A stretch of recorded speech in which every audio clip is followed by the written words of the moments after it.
They didn't look like monsters. Some smiled, some cried, some barely blinked. But these women did the unthinkable. Today, we're showing you some of the wildest moments in courts as female killers face the verdict. From screaming breakdowns to emotional stares, these outrageous sentences shook the courtroom and left even the judges reeling. Case 1. Celeste Owens. Context of the crime. Celeste Owens, age 32, lived in Georgia with her foster daughter, 5-year-old Amari Hall. From the outside, the house looked normal, but for months, Celeste tortured Amari and 2 other young children. The abuse was so bad, Amari's cries were caught on video. I had toilet paper in her mouth, and the next morning she wouldn't wake up. Owens recorded herself beating and yelling at the children, sometimes for hours. Neighbors didn't know what was happening behind closed doors. In November 2021, Amari disappeared. Owens told police the child had wandered off. The truth was far worse. After searching for days, deputies found Amari's body in a shallow grave in the woods. She had bruises, broken bones, and deep scars from months of abuse. The medical examiner said the injuries were not just from one night, they happened again and again. Police took Owens' phone and found more than a dozen videos showing her attacking Amari and the other children. They even found messages where Owens talked about her anger toward Amari. It was clear this was not a moment of rage, but a long pattern of violence and cruelty. Amari never got help. She was isolated, scared, and finally killed by the person trusted to protect her. Courtroom reaction. When the case went to trial, the evidence shocked everyone. The jury watched parts of the abuse videos. Amari's real mother was there, sitting in the courtroom.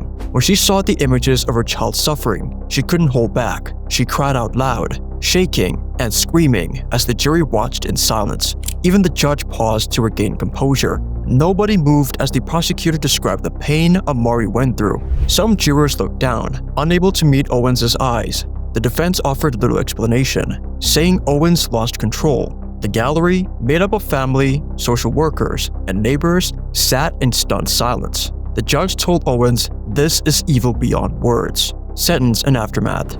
The jury found Celeste Owens guilty on every charge: malice murder, felony murder, aggravated battery, and cruelty to children. The judge sentenced her to life in prison without parole, plus 235 years. Owens never apologized in court. After the trial, Georgia officials announced a full review of foster care programs. The governor said, "This case is the worst failure of our system I've ever seen." New rules now require regular checks and surprise visits for foster children. Amari's death forced the state to look hard at how children are placed and protected, and her name became a rallying cry for change. Case 2. Taylor Parker. Context of the crime. Taylor Parker wanted to be a mother so badly. She faked being pregnant for nearly 10 years. She fooled her boyfriend, her family, and even her friends, showing fake sonograms and baby bumps. In October 2020, Parker decided she couldn't keep up the lie anymore. She turned her obsession into horror. She targeted Regan Hancock, a 21-year-old friend in New Boston, Texas, who was 8 months pregnant. On the morning of the attack, Parker drove to Regan's home with a knife and tools. She bludgeoned and stabbed Regan to death, then cut the unborn baby girl, Braxlyn, from her womb.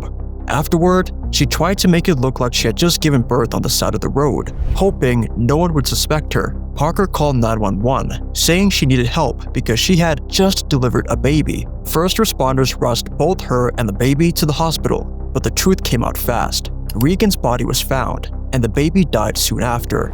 Investigators realized Parker's entire pregnancy had been a lie, and that she had planned the murder for months. Courtroom reaction. Taylor Parker's trial was one of the most closely watched in Texas. The courtroom was filled with reporters, family members, and residents. Parker sat at the defense table with no emotion, while Regan's family sobbed through testimony. We know where she's going to be, we know where she's at, and she's taken care of. During sentencing, Regan's mother stood up and looked Parker in the eye. She called her an evil piece of flesh demon and demanded the harshest sentence possible. The prosecutor described the pain and terror Regan must have felt as Parker killed her and stole her baby. Even some members of the jury cried. The judge wasted no time. With the jury's unanimous support, he sentenced Taylor Parker to death by lethal injection. The gallery was silent. Many couldn't believe what they had just witnessed. Sentence and aftermath. Parker's death sentence was announced in November 2022. She became one of the few women on Texas's death row. The case sent shockwaves through law enforcement and hospitals. Texas passed new rules to help police and medical staff spot fake pregnancies, and emergency teams now receive special training on baby abduction cases. After the trial, many said the punishment fit the crime, but no sentence could bring back Regan or her child. The community held a candlelight vigil in their memory, vowing to never forget what happened. Case 3. Bailey Boswell. Context of the crime. Bailey Boswell seemed like an ordinary woman living in Nebraska, but in 2017, she and her boyfriend Aubrey Trail began plotting something dark. They used Tinder, a dating app, to find their victim, 24-year-old Sydney Loof. Boswell arranged to meet Sydney for a date. Sydney told friends she was nervous but excited. On November 15, Sydney went to Boswell's apartment and was never seen alive again. Trail and Boswell killed her, strangling her with an extension cord. Then they dismembered Sydney's body with power tools and scattered her remains in trash bags across rural Nebraska roads. Police spent weeks searching for Sydney, only to find her remains in pieces. Trail and Boswell were arrested, and Boswell claimed Trail was abusive and forced her to help. Investigators found online chats and texts showing Boswell helped plan the killing. Courtroom reaction. Boswell's trial was shocking. The judge allowed graphic evidence to be shown, photos of Sydney's dismembered body. Many in the courtroom gasped or looked away. Boswell sat still, showing little emotion. Even as prosecutors described the torture and murder in detail, the case was so severe, a special 3-judge panel was called to decide if Boswell deserved the death penalty. 2 of the 3 judges argued for it, saying she showed no mercy, but the panel wasn't unanimous, so she was spared execution. During the sentencing, Sydney's family members gave powerful, tearful statements. They described the nightmares they still have and the future that Sydney lost. Boswell never looked at them, never apologized. She only glanced at her lawyer and stayed silent through it all. Sentence and aftermath. Bailey Boswell was given life in prison with no chance of parole. She also received an extra 50 years for conspiracy and 2 years for improper disposal of a body. Her lawyers tried to argue she was controlled by Trail, but the judges didn't agree. Her case made Nebraska rethink how women are treated on death row, since Boswell came so close to being the first woman executed in the state. Sydney Loof's family still speaks out for victims and against dating app dangers, hoping no one else will suffer as they have. Case 4. Taylor Schabusiness. Context of the crime. In Green Bay, Wisconsin, Taylor Schabusiness became known for one of the most disturbing crimes the city had ever seen. In February 2022, she killed a man named Tyrion, someone she knew well, but the horror did not end there. After killing him, Schabusiness used several household tools to cut up his body. The dismemberments happened after Tyrion was already dead, but the way she treated his remains shocked everyone who saw the case files. Police were called to the scene by Tyrion's own mother. She came home to find a grisly sight in her basement. There were body parts in different bags, blood smeared on the walls, and tools scattered on the floor. Investigators said it was clear Schabusiness had spent hours in the house, methodically mutilating Tyrion's body without any sign of panic or rush. When she was arrested later that night, she seemed relaxed and even laughed as officers took her into custody. Schabusiness later admitted she had taken drugs before the crime, but gave no real reason for what she did. She never showed much emotion during interviews. Detectives said she spoke about the crime in a calm, flat voice, almost as if she was talking about a movie, not a real person. Courtroom reaction. Schabusiness's trial brought a flood of people to the courthouse. Some were friends or family of Tyrion. Others just wanted to see the woman behind the headlines. From the very start, the mood was tense. Prosecutors displayed graphic photos of the crime scene and Tyrion's remains.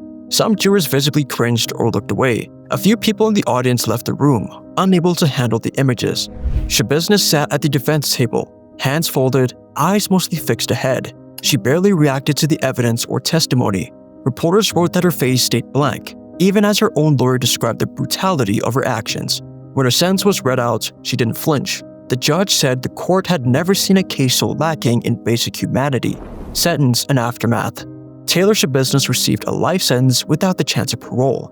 The judge said she was too dangerous to even rejoin society. After the trial, state lawmakers in Wisconsin began discussing new laws on post-mortem crimes. They wanted to make sure sentences for desecration and mutilation are as severe as possible. Schabusiness's case also led to changes in how police and first responders are trained to handle extremely violent scenes. In Green Bay, the community still struggles with the memories of what happened, and many say they'll never forget the name Taylor Business. Case 5. Shayna Hubbers. Context of the crime. In October 2012, Shayna Hubbers, a 24-year-old graduate student, shot and killed her boyfriend Ryan Poston in Highland Heights, Kentucky. The couple had a rocky on-and-off relationship. On the night of the shooting, Hubbers claimed that Ryan had become violent and she shot him 6 times in self-defense. She later said she was afraid for her life and did what she had to do. But from the beginning, police and prosecutors doubted her story. Investigators found no evidence Ryan had threatened her. In fact, most of the wounds were not consistent with a quick self-defense act. What really turned the case upside down, though, was Shayna's behavior after the shooting. When she was taken in for questioning, cameras caught her singing, dancing, and twirling around the interrogation room. She even said out loud, "I did it. Yes, I did it," and joked about giving Ryan the nose job he wanted. These strange actions made national news. Many wondered if Shayna really felt any remorse for what happened, or if she was just trying to get attention. Courtroom reaction. Hubbers was first found guilty in 2015 and sentenced to 40 years, but it didn't end there. Her lawyers won a retrial in 2018 because one juror had a felony record that wasn't disclosed. In the second trial, the most talked about moment was when the video of Shayna dancing and acting out was played for the jury. People in the courtroom stared, wide-eyed, as she twirled, laughed, and made strange faces just hours after killing her boyfriend. Ryan's family testified, talking about how much they missed him and how their lives had changed forever. The jury was visibly uncomfortable watching Shayna's behavior on tape. Some looked angry, others just confused. Prosecutors called her actions cold and shocking, and even the defense couldn't explain it why. The trial ended with the jury finding Shayna guilty again. This time, they didn't hesitate. They recommended life in prison. Sentence and aftermath. The judge gave Shayna Hubbers life in prison, with no chance of parole for decades. Kentucky's legal community started taking a closer look at how self-defense claims are handled in courts, especially when the accused act in unusual ways after the crime. New rules were put in place to help jurors judge self-defense cases more carefully and to keep out distractions that might confuse the real issues. Case 6. Diana Lovejoy. Context of the crime. Diana Lovejoy was once a fitness instructor and mother living in California, but after her marriage to Greg Mulvihill fell apart, she made a series of decisions that shocked even experienced detectives. In September 2016, Lovejoy hired a man, her shooting range instructor, to kill Greg. She and the hitman planned to ambush Greg one night while he was picking up items from her house. The shooter fired at Greg from behind some bushes, hitting him in the side. Greg survived, but police were able to trace the plot back to Lovejoy through emails, financial records, and phone data. The investigation uncovered that Diana had been angry over a bitter divorce and custody battle and child support. She thought killing her ex-husband would solve her problems. Courtroom reaction. During her trial, Diana was led into the courtroom in shackles. She looked calm and kept her eyes forward as the prosecutors laid out the evidence. They played emails, showed text messages, and brought up the gun used in the shooting. Greg's family members spoke, sharing the pain and fear they still felt. Their words hit the jury hard. Even with the mountain of evidence against her, Diana showed little reaction. But when the guilty verdict was read, the courtroom watched as her face changed. Her calm cracked, and she began to cry. The judge told her, "You almost destroyed a family. You must pay for that." Sentence and aftermath. Diana Lovejoy was sentenced to 26 years in state prison for conspiracy and attempted murder. The case made headlines across California, and lawmakers started looking for ways to catch financially motivated plots sooner. There was also a push for new courtroom rules to make sure those accused of conspiracy could not hide behind complicated money trails or online plots. Case 7. Sabrina Zunich. Context of the crime. Sabrina Zunich was a troubled teenager living in a foster home in Painesville, Ohio. She had been bounced from place to place for most of her young life, dealing with mental health struggles and feeling lost. Her last foster family included Lisa Nofel, a school counselor, and Lisa's husband, Kevin. On the outside, it seemed like Sabrina had finally found a safe home, but behind closed doors, things were far from perfect. Lisa Nofel tried to help Sabrina, but she was unaware that her husband, Kevin, was manipulating Sabrina. Kevin began grooming Sabrina soon after she arrived, gaining her trust, and then started a secret romantic relationship with her. He convinced Sabrina that Lisa was in the way, and even went as far as to threaten to hurt himself if Lisa wasn't gone. Sabrina, feeling desperate and under Kevin's influence, agreed to do the unthinkable. One cold night in November 2012, Sabrina waited until Lisa was asleep and then stabbed her foster mother to death with a large knife. Lisa's young daughter was at home at the time and called 911 after witnessing the attack. Police quickly arrested Sabrina, who confessed and said she was pushed into it by Kevin. Courtroom reaction. When Sabrina faced the courts, she looked completely broken. She cried through her statements, admitting what she had done and expressing deep regrets. She talked about being manipulated by someone she thought she could trust. The courtroom felt heavy as Sabrina apologized to Lisa's family, the people she hurt the most. Lisa's friends and relatives sat silent, many in tears. Kevin Knofel, the man who had manipulated Sabrina, sat stone-faced. He showed no emotion, while Sabrina talked about how he had pressured her. There was no big drama at sentencing, but everyone felt the weight of Sabrina's actions and Kevin's betrayal. Sentence and aftermath. Sabrina Zunich was sentenced to life in prison with the possibility of parole after 30 years. Kevin Knofel was also found guilty and sent to prison for his role in the crime. The case shocked Ohio, leading lawmakers to tighten rules about grooming and manipulation in foster care situations. New laws were passed to help spot warning signs sooner, and social workers now have better tools to protect foster kids from adults who might take advantage of them. Case 8. Sabrina Lemon. Context of the crime. Sabrina Lemon lived in California's high desert, married to a railroad worker named Robert Lemon. To outsiders, their life looked normal, but beneath the surface, Sabrina was planning a deadly betrayal. Over time, she grew close to a co-worker, Jonathan Hearn. Together, they plotted to kill Robert, hoping to cash in on his life insurance and start a new life. The couple exchanged hundreds of text messages talking about ways to get rid of Robert.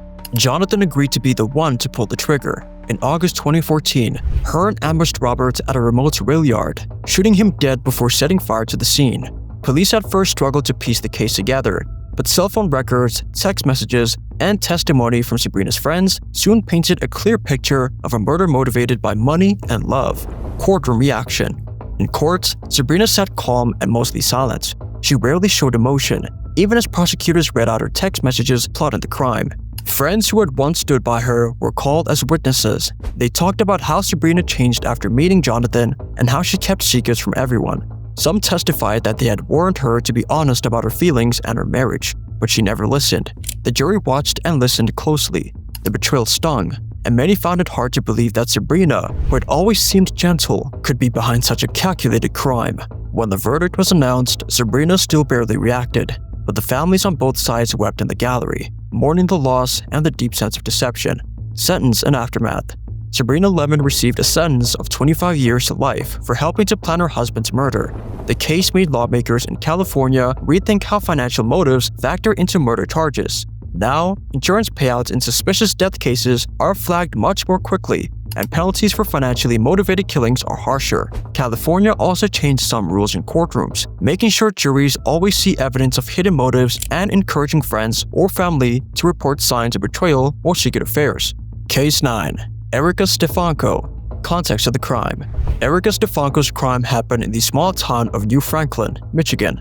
Back in 2012, she and her then-husband, Chad Cobb, wanted to get rid of Cobb's ex-girlfriend, Ashley Biggs, who was also the mother of his child. Erica came up with a plan to lure Ashley, who worked as a pizza delivery driver, to a fake delivery address late at night. Ashley arrived at the empty lot, expecting to deliver pizza. Instead, she was ambushed by Chad, who strangled her and left her body hidden for months.